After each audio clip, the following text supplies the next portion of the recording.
আহা হা হা হু কি মজা! টমকে স্টার মাছে ধরেছে, কায়দা মতো ধরেছে। ওহো, হাত বেঁধে ফেলেছে স্টার মাছে। হা হা, কোনো মতেই ছাড়াইতে পারতেছে না। ওহো, পাও দিয়ে লাথি মারতেছে। ওহো, টম মনে করছে স্টার মাছে তাকে ছেড়ে দিয়েছে। না, হা হা হা, টম তোমার পায়ে লেগে আছে স্টার মাছ। ওহো, সাংঘাতিক ব্যাপার।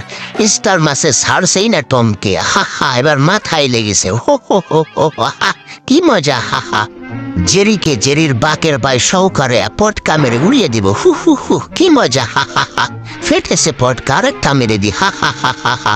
ও, বাকের ভাই তো পটকা নিয়ে আমার দিকে আসতেছে। কি ব্যাপার? আমার মুখের মধ্যে পটকা ভরে দিয়েছে। ওহো, পটকা তো ফেটে গেছে আমার মুখের মধ্যে। ওহো, বাকের ভাই কত বড় সাহস! আমার মুখের মধ্যে পটকা দিয়েছো, তোমাকে খাইছি। ও মাই গড, বাকের ভাই তো খুব শক্তি। বাকের ভাইয়ের সঙ্গে লাগতে হলে আমার ব্যায়াম করতে হবে, জিম করতে হবে। হো হো হো, এই তো আমি ফিট হয়ে